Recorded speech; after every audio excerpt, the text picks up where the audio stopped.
Olá pessoal, tudo bem? Aqui é o professor Zanetti. Sejam todos bem-vindos a mais uma videoaula. Hoje nós temos como objetivo compreender as principais estruturas contidas no sistema cardiovascular. Especificamente hoje nós vamos falar sobre as estruturas anatômicas do coração. Antes de mais nada, sintam-se à vontade, se inscrevam no nosso canal e deixem um like para nós. Bom, pessoal, o que nós temos que compreender? Que na aula passada nós falamos sobre o tórax.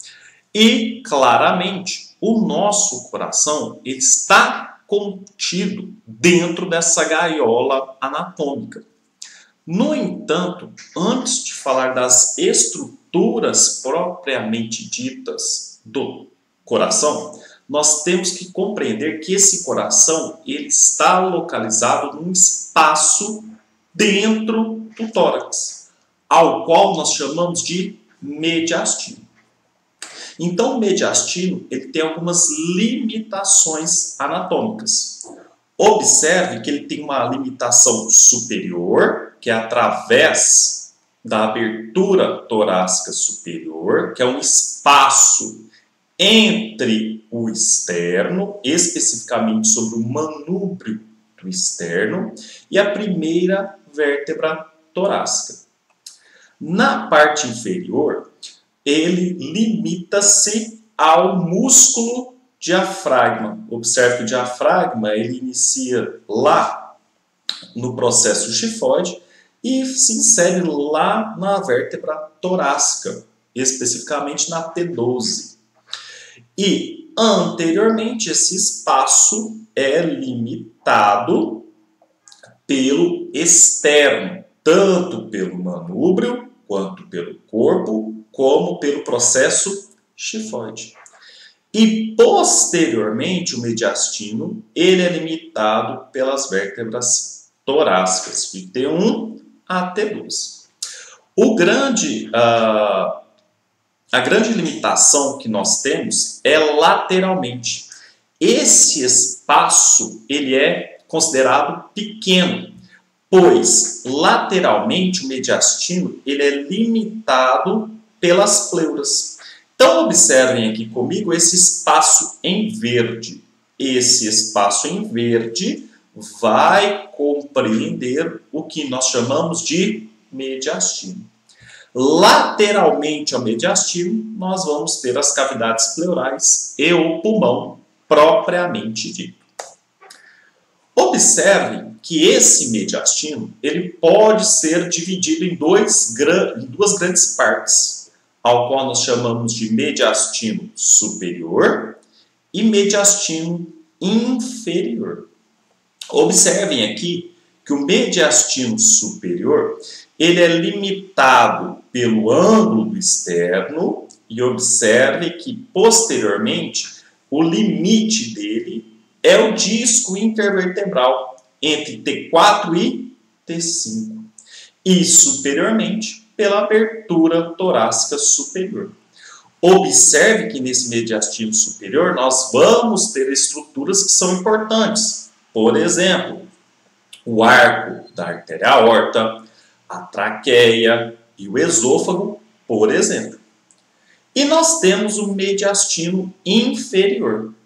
Esse mediastino inferior, por sua vez, ele é dividido em três partes. Mediastino anterior, então nós temos estruturas importantes aqui, por exemplo, o timo, que é um grande órgão imunológico. Nós temos o mediastino médio, e aqui que é importante onde vai estar localizado o nosso coração, e o mediastino posterior, onde também vai passar estruturas importantes, artérias, veias e o esôfago, por exemplo. Então, observem aqui na nossa figura da direita as estruturas que passam no mediastino. Bom, o nosso coração ele está localizado no mediastino médio.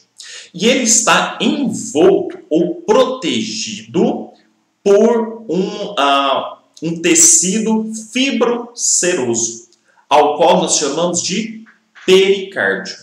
E esse pericárdio é importante, porque ele vai proteger, ele vai limitar o coração em relação às estruturas adjacentes presentes ali. Mas temos que entender que esse pericárdio ele não envolve somente o coração. Ele também vai envolver a parte proximal dos grandes vasos sanguíneos que está passando ali. Nós temos o pericárdio dividido em duas partes. Nós temos o pericárdio fibroso e o pericárdio seroso. O pericárdio fibroso ele tem o papel principal de fixação e limitação do coração no mediastino. Enquanto que o pericárdio seroso ele vai proteger o coração contra choques mecânicos, ou basicamente evitar o desgaste do coração no momento que ele contrai e relaxa com os tecidos adjacentes ali. Observe que o pericárdio seroso ele é uma dupla camada. Essa dupla camada é dividida em lâmina parietal e lâmina visceral. Essa lâmina visceral ela é chamada de epicárdio. Então observe, pessoal, eu tenho o coração e aqui eu tenho a cavidade do pericárdio. Quando eu coloco o meu coração, como eu falei, é como se fosse um saco protegendo esse coração. Observe que existe essa dupla camada. Essa dupla camada é chamada de pericárdio seroso. Só que observe, essa camada do pericárdio seroso tem uma camada externa, a qual nós chamamos de lâmina parietal. Essa lâmina parietal vai estar em contato com o pericárdio fibroso. E nós temos a lâmina visceral, que está em contato com a víscera, com o coração propriamente dito. Por isso que nós chamamos de lâmina visceral do pericárdio seroso. Observe que entre uma lâmina e outra, nós vamos ter uma cavidade, um espaço, ao qual nós chamamos de cavidade do pericárdio. E essa cavidade do pericárdio, ele tem a presença de um líquido, que é o líquido pericárdico, que vai permitir o deslize de uma lâmina sobre a outra, evitando o desgaste em si dessas lâminas.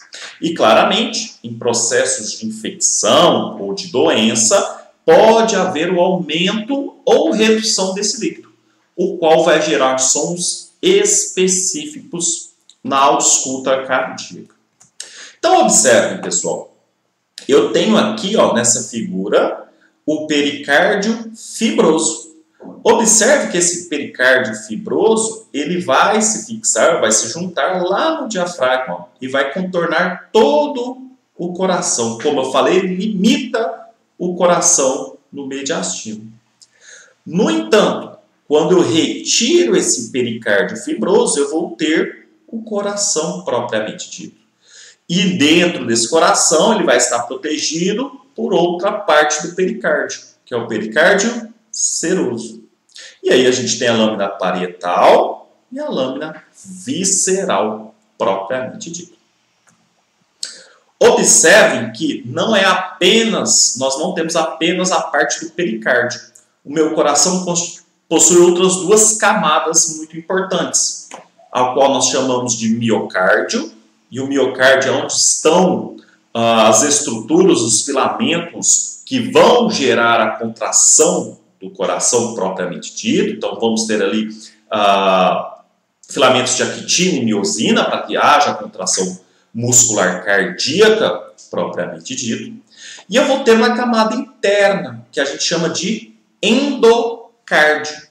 O endocárdio é um tecido endotelial, ele vai revestir as câmaras cardíacas, que são muito importantes para nós. Obviamente, qual que é o posicionamento do meu coração em relação ao corpo. Então, observe que o meu coração ele possui um ápice. Esse ápice é a ponta do coração. Muitas pessoas pensam que esse ápice está apontado para baixo, somente para baixo. E isso não é verdadeiro. O ápice do meu coração ele está para baixo, para frente e para a esquerda. Então, dessa forma, o meu coração está posicionado de forma diagonal, num posicionamento antero-inferior. Ou seja, o meu coração ele está, entre aspas, torcido em relação ao mediastino. O meu coração ele também apresenta bases, ok? Uma base. Essa base ela é constituída principalmente pelo átrio direito e átrio esquerdo e a parte proximal dos vasos sanguíneos que saem e entram do coração propriamente dito. Nós vamos ter uma face externo-costal, ou seja, uma face do coração, uma parte do coração que está em contato com as costelas e com o externo, ou voltado para as costelas e o externo. E elas compreendem o ventrículo direito, o ventrículo esquerdo e o átrio direito propriamente dito. Nós vamos ter a face diafragmática, ou seja, a parte do coração que está em contato com o diafragma propriamente dito, que é a parte inferior, que está o ventrículo direito e esquerdo. Nós temos a face pulmonar esquerda, ou seja, a parte do coração voltada para o pulmão esquerdo, que é constituído pelo ventrículo esquerdo e átrio esquerdo. E a mesma coisa, a face pulmonar direita. No entanto, devido ao posicionamento do coração mediastino, essa face pulmonar direita é designada principalmente pelo átrio direito. Bom, estruturalmente, o meu coração ele apresenta 4 cavidades, 4 câmaras. São consideradas 2 superiores, ao qual nós chamamos de átrios. Então, eu tenho o átrio direito e átrio esquerdo. E eu tenho 2 câmaras inferiores, ao qual nós chamamos de ventrículos. Eu vou ter o ventrículo direito e o ventrículo esquerdo. Observe que existe uma estrutura que vai separar o átrio direito do átrio esquerdo, ao qual nós chamamos de septo interatrial. Ou seja, o septo interatrial divide, é a camada muscular que divide o átrio direito do átrio esquerdo. E, da mesma forma, eu tenho o septo interventricular, o qual vai separar o ventrículo direito do ventrículo esquerdo. Observe, pessoal, que o ventrículo esquerdo ele apresenta uma camada muscular mais desenvolvida, mais hipertrofiada em comparação com o ventrículo direito.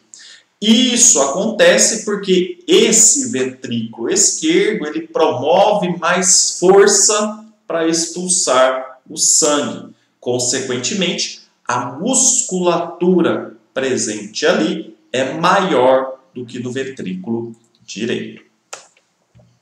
Falando especificamente dos átrios, eu vou ter esses átrios, eles recebem sangue advindo das veias. O átrio direito, propriamente dito, ele recebe sangue da veia cava superior, veia cava inferior e do seio coronário. Então, o átrio direito recebe sangue de 3 locais, basicamente. Observe que no átrio direito eu vou ter a presença de uma fossa, a qual nós chamamos de fossa oval, que é uma pequena depressão presente ali. Isso acontece porque na vida gestacional, essa fossa oval ela está aberta, é o que nós chamamos de forame oval, que permite a comunicação do átrio direito com o átrio esquerdo. No entanto, quando nascemos, esse forame ele é fechado e forma-se essa fossa, nós chamamos de fossa oval. Observe que o entorno dessa fossa oval ela apresenta uma proeminência. Essa proeminência nós chamamos de limbo da fossa oval. No átrio direito, nós temos a presença de músculos, de projeções musculares, ao qual nós chamamos de músculos pequitinhos. Observe que nós temos essas projeções chamadas de músculos pequitinhos. E nós temos também a presença de uma crista, que nós chamamos de crista terminal. Essa crista terminal é o ponto final dessas projeções, desses músculos pectinados. E a partir dessa crista terminal, nós vamos ter uma musculatura mais lisa em comparação com a parte anterior.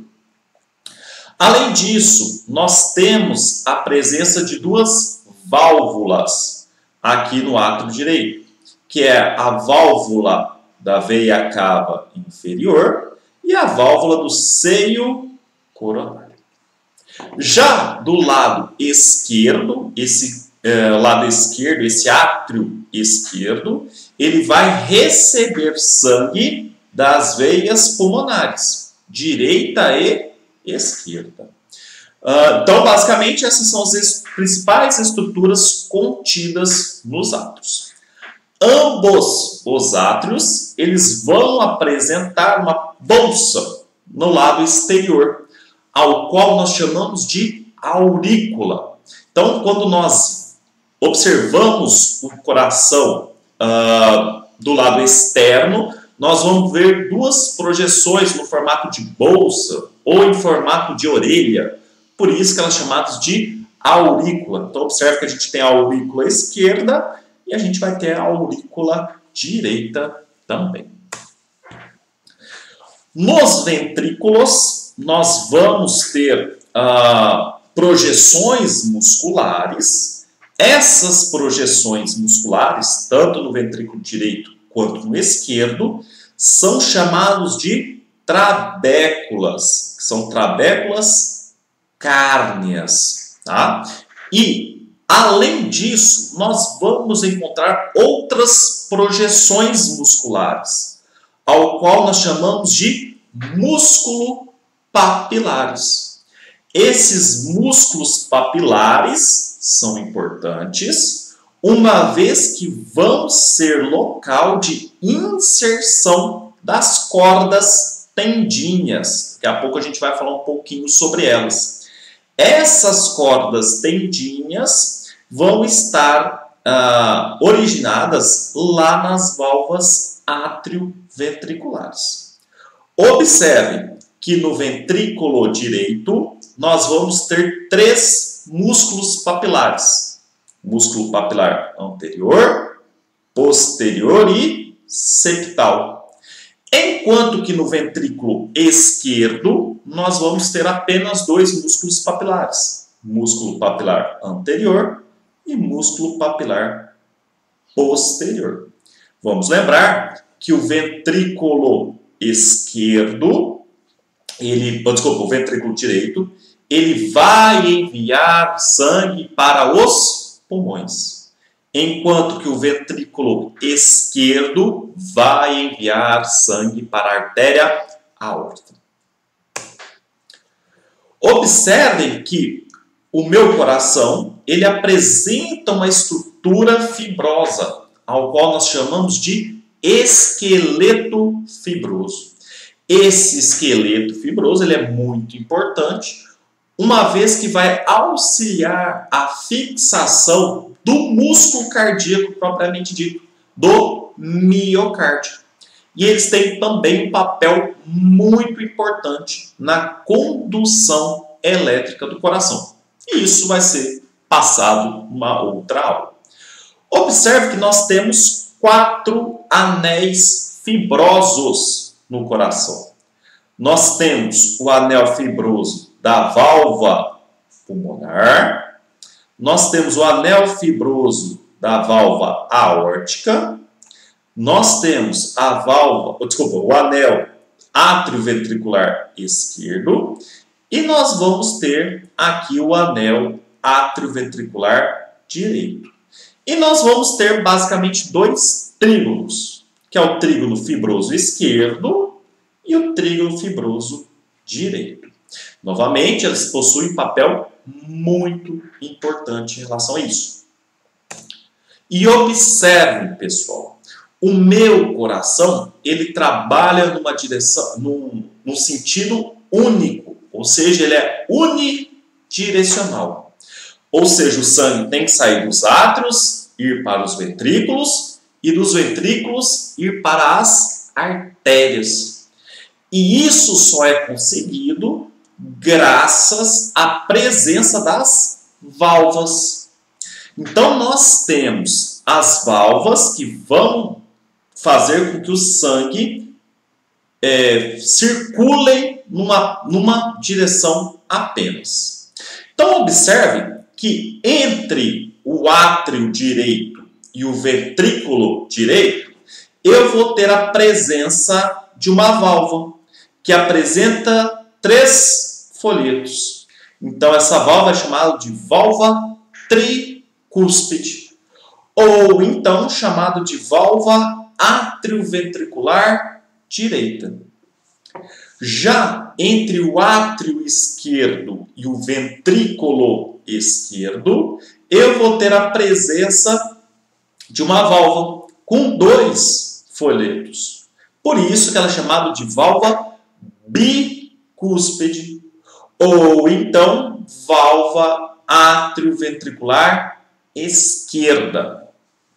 Já entre o ventrículo direito e o tronco pulmonar, eu vou ter a presença de uma válvula, que a gente chama de válvula semilunar ou válvula do tronco pulmonar.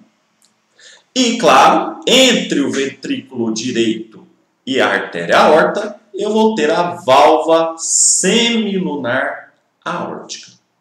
Observe que nessa válvula semilunar aórtica, ela é importante, porque a partir dela, nós vamos ter a origem, basicamente, das artérias coronárias, que são artérias que irão irrigar o coração. Então, observem aqui, ó, peguei essa válvula semilunar aórtica e trouxe ela para cá. Observe que aqui nós temos a artéria coronária direita e a artéria coronária esquerda.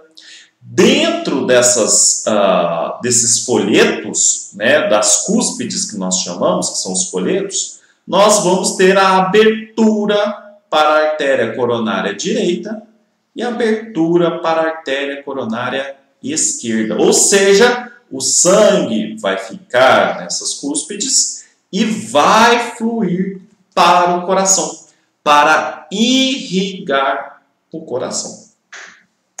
Já estamos quase finalizando. Observem aqui, então, ó, que eu tenho 2 artérias principais que vão sair, basicamente, aqui do nosso querido aorta, né?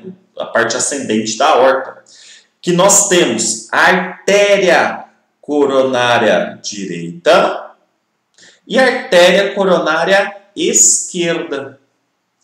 Observe que a partir da artéria coronária direita, eu vou ter ramificações, eu vou ter ramos dessa artéria coronária direita, ao qual vai irrigar partes específicas do meu coração. Claramente, eu vou comentar aqui as principais. Então, a partir da artéria coronária direita, eu vou ter o ramo atrial. Como o próprio nome diz, vai irrigar os átrios. E a partir desse ramo atrial, eu vou ter um outro ramo muito importante, que é o ramo do nó sinoatrial, ao qual vai irrigar o nó sino-atrial, uma parte elétrica do meu coração muito importante.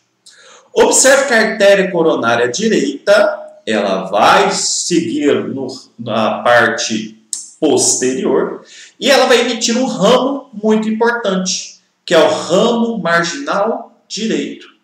Esse ramo marginal direito vai basicamente irrigar o ventrículo direito. Já a artéria coronária esquerda, ela vai dar basicamente dois ramos importantes. O primeiro deles nós chamamos de ramo interventricular anterior ou ramo descendente anterior. Esse ramo tem a função de irrigar basicamente o septo interventricular e também o ventrículo esquerdo. Um outro ramo da artéria coronária esquerda é o ramo circunflexo, que ele tem a função de ir lá para o lado de trás, que ele vai para a parte posterior do coração. E além disso, ele vai emitir alguns ramos, que também nós temos o ramo marginal esquerdo. Na visão posterior, observe, a artéria coronária direita, ela vai até a parte posterior e vai emitir um ramo, ao qual nós chamamos de ramo interventricular posterior, ou ramo descendente posterior, que vai entre os ventrículos.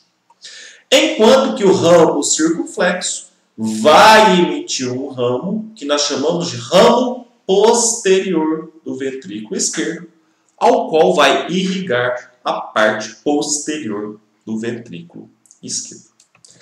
Bom, se eu tenho um sistema que leva sangue, eu tenho que ter um sistema que drena esse sangue, traz esse sangue novamente para o átrio direito.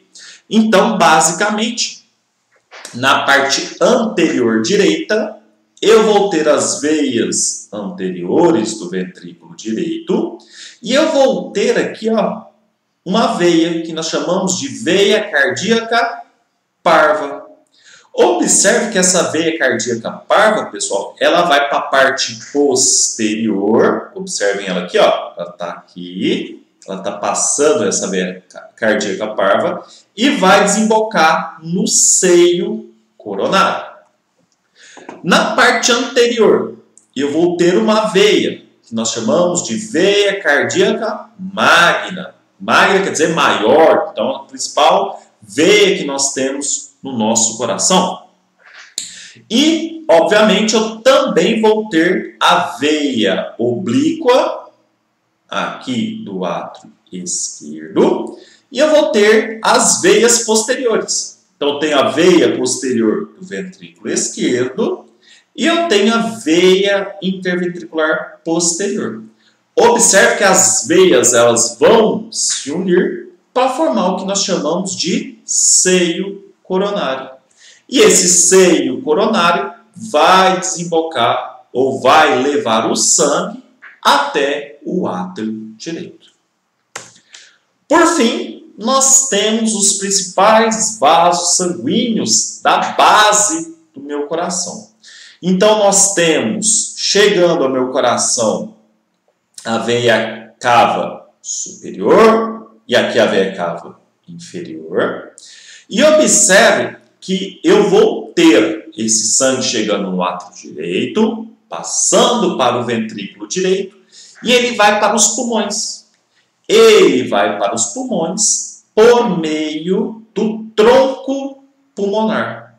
Esse tronco pulmonar, por sua vez, vai se ramificar em artéria pulmonar esquerda e artéria pulmonar direita. O sangue foi então para os pulmões. Esse sangue ele volta. Ao voltar dos pulmões, ele vai retornar pelas veias pulmonares, tanto direita quanto esquerda.